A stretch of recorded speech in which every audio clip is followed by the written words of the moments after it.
Okay, let's quickly run through this Cambridge IGCSE paper, exam code 0580. Very, very easy paper. Let's look at these questions. So, question 1. Give me a second. Okay, so Jacob is 10 years and 8 months old. Amy is 15 months younger than Jacob. Okay, let's take Amy's age, take away 12 months. So that gives me 1 year and 3 months. Now the calculation is very, very easy. Subtract 1. So we got 9 years left. And then 3 months minus 8 months is 5 months. So we got 9 years and 3 months. Very, very simple calculation. 6.7 kilometers to meters. Very, very easy. Just multiply it with 1,000. Because there's in 1 kilometer, there's 1,000 meters. Okay. Write down the angle, measure angle x. So in this particular case, you need a protractor. You can place a protractor anyway. You can place it downwards, you can place it sideways. The sideways is a little bit tricky. Downwards is probably the best. Okay, just measure 2 points. So on your protractor, you make a dot, and then calculate how many points between these two. So the angle measurement should be around 83 if you do it yourself. Then they ask, write down the mathematical name for this angle. So this angle is called an acute angle. What an acute is acute is anywhere that's greater than, it's between 0 and 90. It's between 0 and 90 is an acute. Then we have greater than 90, but between 180. That's obtuse. And then obviously we have our 90-degree angle, which is our right angle. Few basic things we need to know. Okay, let's see. A concert starts at 1950, finishes 2 hours and 42 minutes later. Work out time the concert finish. Okay, so we're starting at 19. We're adding 2. Our 2 hours, that gives me 21. Now we see, let's work with the minutes now. We know there's 60 minutes in 1 hour. So if I use that, if I take 10 minutes from here, I'm left with 32 minutes. So if I then add 10 minutes to this, that gives me an additional hour. So that becomes 22. And how much do I have left? 32. So that's 22, 32. Okay, let's see. 2.7. These you can just confirm on a calculator. But by just looking at it, observation is 0.82 is higher than 0.2. Because you can think about it this way, maybe 2 over 10. When we think about 2 over 10, we already have 0.2. So the number is just increasing a little bit higher. So we can think about it that way. Or you could essentially just type it in on the calculator. Probably my advice. So let's look at the next one. We can see both have a factor of 11, so these ones are equal. And then anything to the power of 0 is 1, so these two are equal as well. Just remember this key note here, anything to the power of 0 is 1. Okay, find the range. The range we know is the maximum value minus the minimum value. Very, very easy. We could say 54, since that represents tens, this represents ones, that's 54 minus 10. So the range is 42. Essentially also what you could just do is you could just look at the end numbers and subtract it from the starting numbers. Very easy. Look at the mode. What is the mode? The mode is the most frequent number. The most frequent number I can see in the second row, which is 27. Because remember, again, this works at the tens, this works as the ones. So the mode is just the most frequent number. Write the reciprocal of 1 over 4. 1 and 1 over 4. Okay, first things first, we need to convert this to a fraction. So let's do this. Very easy. You take this number, multiply the 4. That gives you 4. So you multiply the bottom plus the top. So that's 1 times 4 is 4, plus 1 is 5. So the fraction is 5 over 4, and then the reciprocal, we just flip it around. The numerator and the denominator changes position. So your answer is 5 over 4. Okay, for the next one, the diagram shows a quadrilateral. Find the value of y. Okay, so we know this is a quadrilateral. That means the inside should be equal to 360 degrees. That makes the question very easy. Here we can see a bit of a reflective angle. So we know that this in itself should also be 360 degrees. So to figure out this part is very easy. We just say 360 minus 138. And what does that give me? That gives me 2, 3, what's that? So let's go 360. I know I should be able to do that in my head, but it's fine. Oh, that's 2 to 2. Was thinking about it. 2 to 2. Now we need to find y, so then y will be very easy to calculate because we know everything should be equal to 360 degrees because we have a we have a quadrilateral, 4 angles, and you can just use this formula if you ever get stuck to figure out the total interior angle. So in this case we got 4 angles minus 2. Whoopsie. So we got 180. So we got 2 times 180, which is equal to 360. So you can do that for pretty much any shape. So in this case, let's go. So we have minus 2, 2, 2, minus 28, minus 49.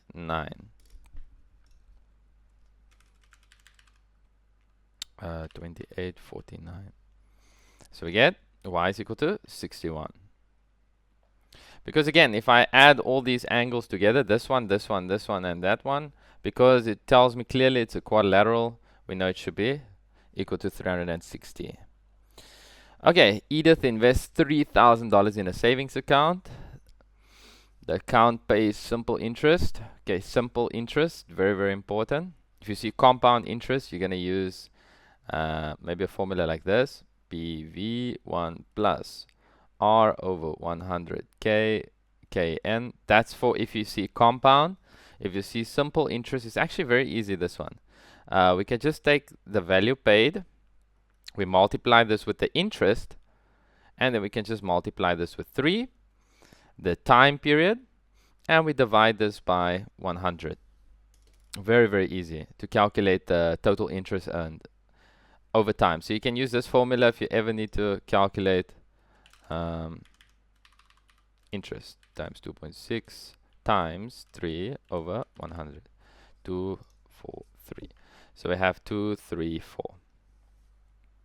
Again, it's just your present value times your interest rate. Now, don't be confused.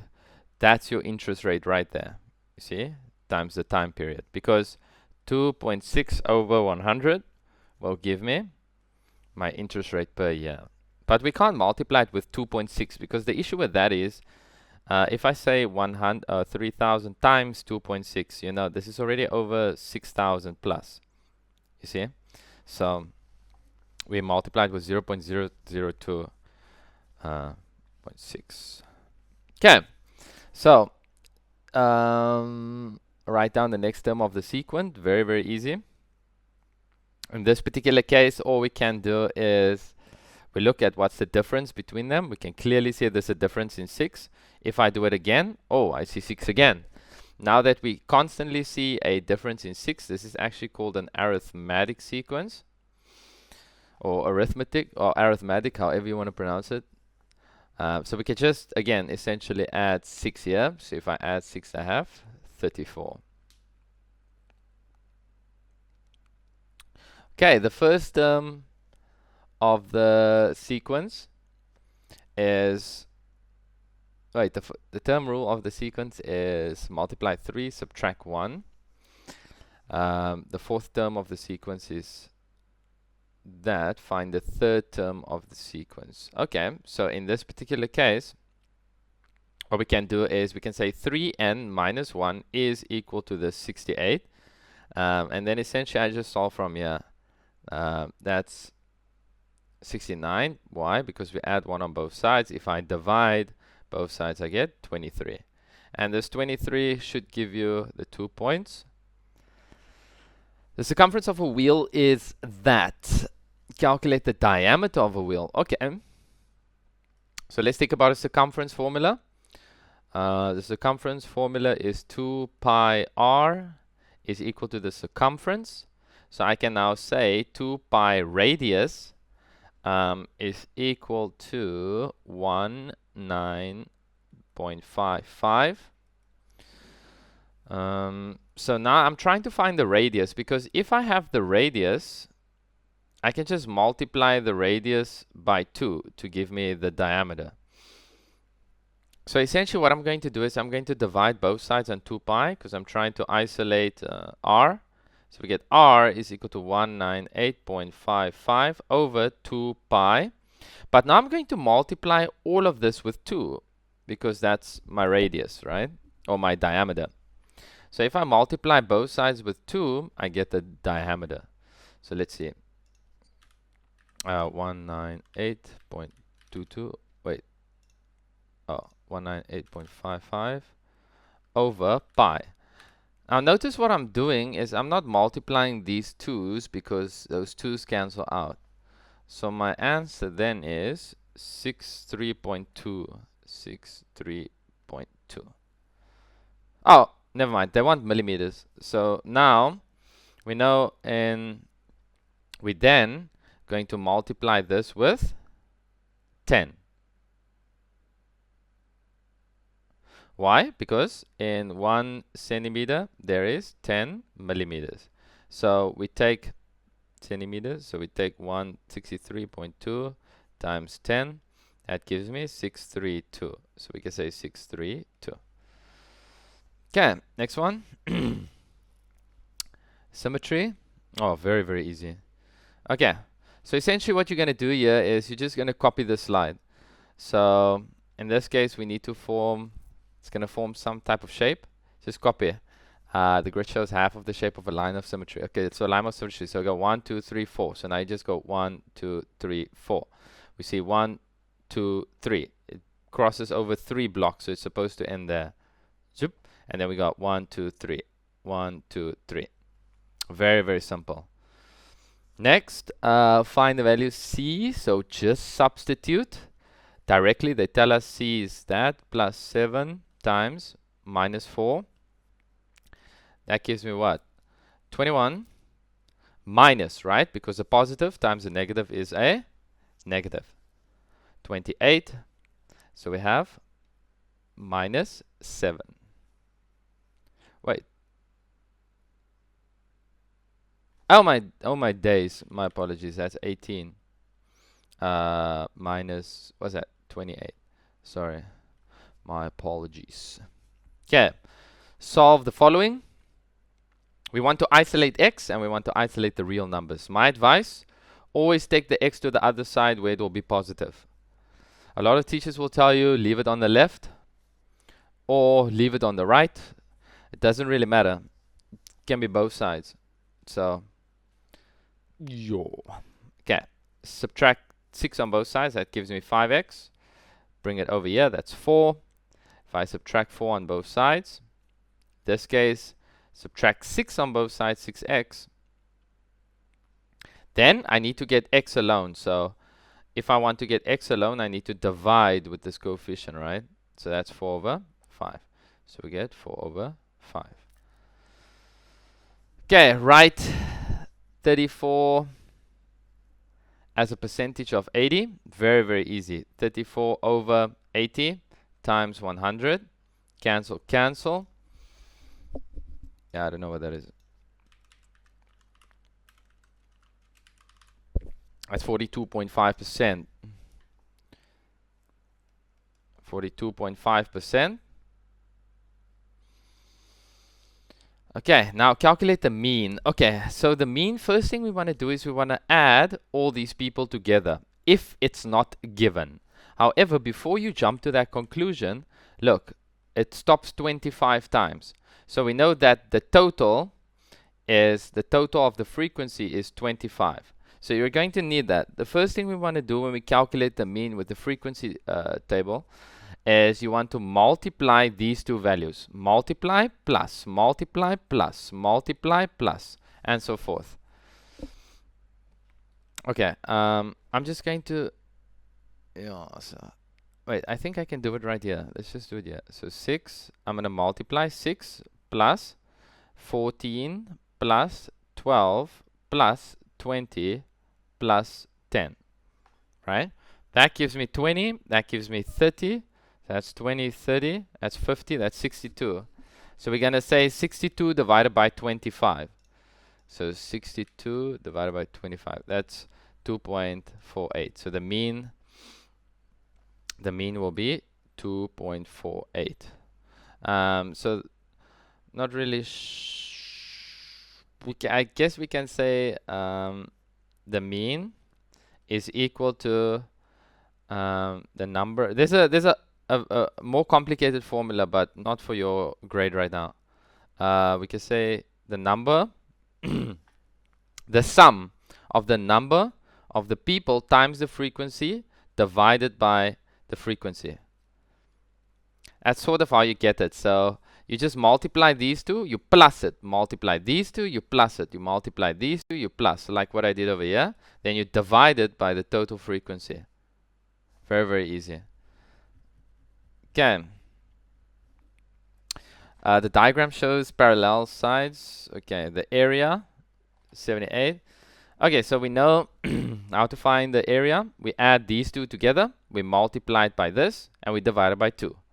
Again, you multiply the two sides, or you plus the two sides, sorry, and you multiply it with this, the resultant, and then we divide by chi. That's the area. So let's do that. We can say W plus 12. Whoa. We can say the area is equal to 78. We say W plus 12 times 8, and we divide this by 2. Now we solve for W. So cross multiply this one over. What's that? 140, 156. And I'm going to divide it by 8 as well. Actually, I could simplify these two. Doesn't really matter. So just a bit of order of operations. First things first, I'm going to multiply. And then if I multiply, essentially, I'm left with this. Now, instead of distributing this in, I'm just going to multiply from the start. So again, we divide. Now, that's gone, this is gone. So I'm left with this is equal to W plus 12. Bring the 12 to the other side, subtract 12, and then we can find W. So my equation is essentially going to look like this. By the way, I'm doing this a little bit fast because it's very close to exam season. So if you're still struggling to multiply fractions or to subtract, 7.5. Okay, that one's 7.5. Okay, correct to the nearest 10 decimal. Complete the statement about the value of D. Okay, a distance is measured. Complete the statement about D. Okay, so in this case, all you want to do is essentially subtract 0.1 from this. So we want to say 35.5, 55, and then 65. Because the 0.1, you divide it by 2. That means you can go 0.05 left or 0.05 right. So of course, like an upper and lower bound, essentially. So that will be 55.65. Now, the reason it says here greater than or equal to, because if the distance measured was 34.6 meters already, that means anything less than 34.6 could be used. However, you can't use, if I measure, let's say we measure a shoe size. Okay, so 27.5 centimeters. If I think about this particular shoe, right? That means anyone that's less than 27.5 can fit into the shoe perfectly. However, if I try to go fit in somebody that maybe wears a size 12, let's say that's around 32 centimeters, obviously it's not going to fit. So that's why this sentence makes perfect sense. It can be less than, but we can't be greater than because we already measured it, you know. Okay. The diagram shows a rectangle with the points B. Okay, let's see. So coordinate C, find C's coordinates. Oh, very, very easy. 3 points. So my x is 0, my y is 5. So the rectangle is enlarged by a scale factor of 2. Enlarge them with point C. Find the coordinates. Wait, the rectangle enlarged by a scale factor of 2. Okay, so we have a scale factor of 2. So we need point. So what's this coordinate? So that's going to be 7, 8. Okay, so we got 7, 8, and we got 0, 5. Okay, so now we need to go from point C to P. So essentially what I'm going to do is I'm going to say 7 minus 0 and 8 minus 5. That's going to give me my new set 4, 3, and I'm going to multiply this with 2. Why? Because there's a scale factor of 2. This gives me 14.6. Now essentially all I got to do is I got to add C's coordinates to this with my scale factor. So it's going to be 0.5 plus 14.6. That's going to give me 1411. Oh, so there's my new points. 1411. 1411.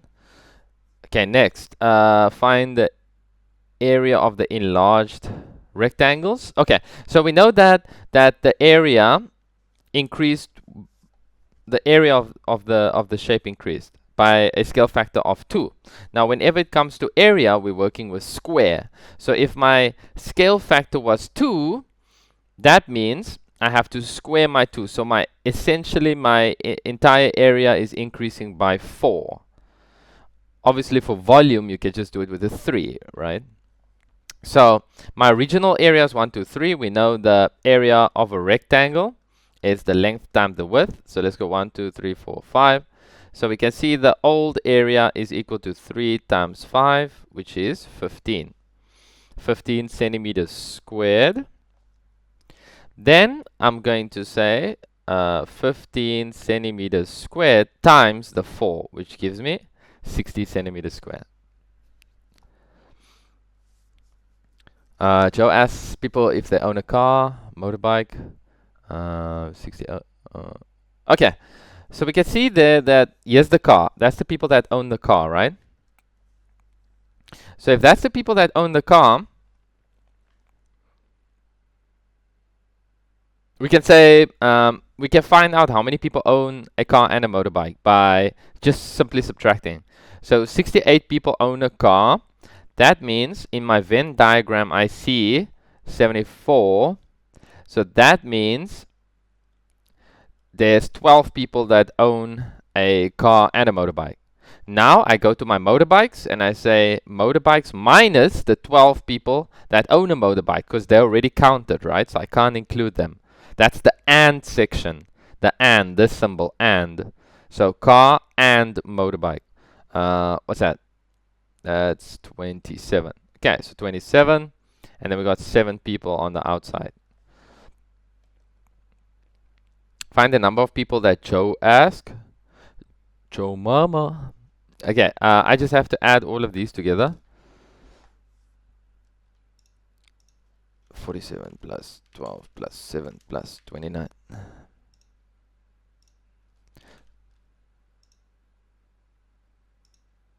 Okay, so he asked 120 people in total. And then, very, very easy.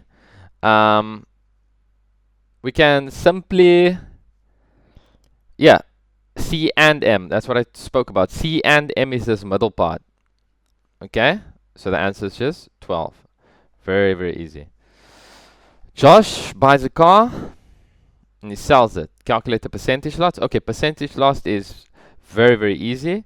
We can just take how much he sold it for, or how much he bought it for. So price 1 minus price 2 over price 1. And we multiply this with 100 since we're working with percentage.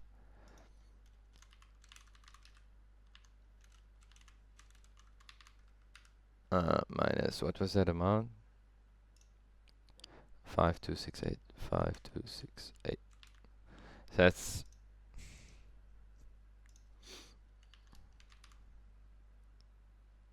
about 32.5%.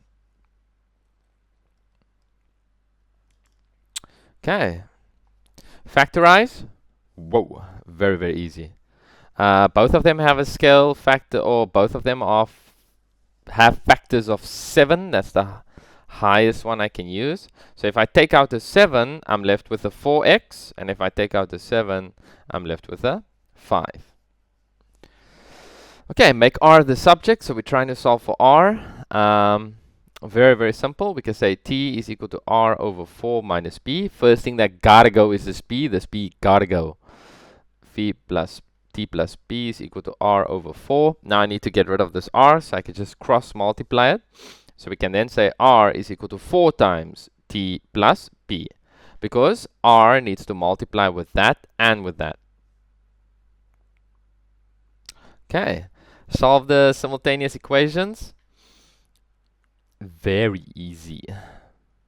First thing I want to do is I want to either decide, am I going to make x the same or y the same? In this case, I'll make y the same because it's easier. You see, if I make both of these x's, I need to go to 15, which is quite high. If I want to do this one, I could just multiply the bottom row with 3. Makes it a bit easier. Okay, so let's go. So number 1 is 5x plus 6y is equal to 9. And then I'm going to say 3 times 2. 3 times 2. So that'll give me 9x. So now I'm going to multiply all of this with a 3, because again, I want to make either x the same or y the same. So that's minus 6y and then 51, right? Yeah, minus 51. Okay, so now I got my new equation. I can now look, do I want to minus down or add down? So I'm definitely going to be adding down. Because if I add, look, 6 plus minus 6 is 0, so they cancel out, right? So we got 5 plus 9, that's 14x. And then we got, what's that, 42. Right? Oh my days. Yeah, that is 42. I'm so sorry, I just want to double check quick. Yeah, I don't know. I teach university calculus, but struggle with that one. Okay, let's go. So now we can say, what was that? I needed to solve x, right? There's 14 x's, so minus 42 divided by 14 is minus 3. Okay, so we got x. X is equal to minus 3. Now, very, very simple. All I can now do is I can substitute this into any single equation, number 1 or 2. Doesn't really matter. I usually like to take the smallest one, so I'm definitely taking this one. So we can say 5 minus 3 plus 6y is equal to 9, because I'm trying to solve for 9 now, right? So that's 15 minus 15 plus 6y is equal to 9. Take that 15 to the other side. That's 24. 6 is equal to 24. So we got y is equal to 4. Okay, so y equal 4 minus 3, 4. Then we can just double check this real quick. We can double check it. So that's going to be, I need to get 9. So we can just substitute it into the original equation. Minus 3 plus 6 times 4. You see? So it does work out. So we know our answer is correct. Okay, finally, work out. You must show all workings with a mixed number in its simplest form. Okay, mixed number, again, we just did one of these earlier. So I can say 5, 1 over 3, minus 3, 4 over 7. Again, very, very easy. I'm just going to multiply that. That's 15 plus 1. That's 16 over 3. And yeah, I do the same thing. That's 21. 21 plus 4. What's that? What's 21 plus 4? 21 plus 4. 25. Okay, but now we have a problem. We have two different denominators, right?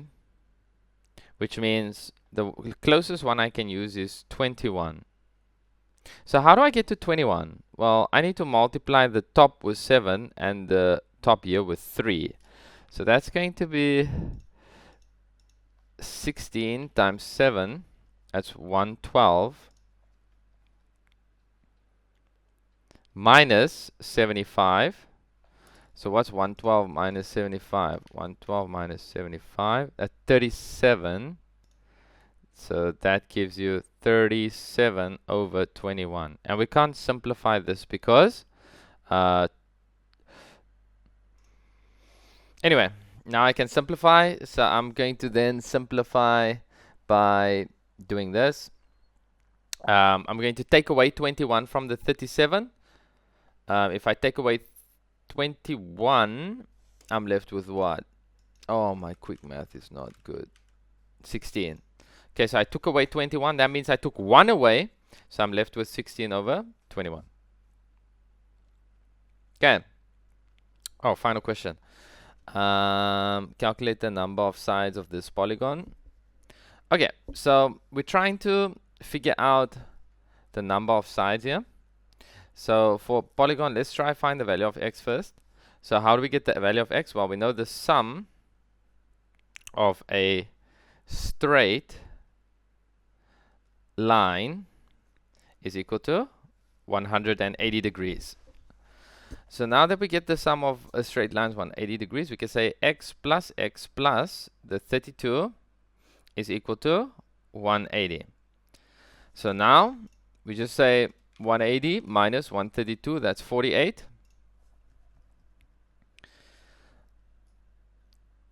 Wait, what's that? 48 is equal to 2x. So therefore x is equal to 24. So now that we know what x is, since x is equal to 24, and we know that the sum of all exterior angles is 360, we can actually just say 360 divided by 24.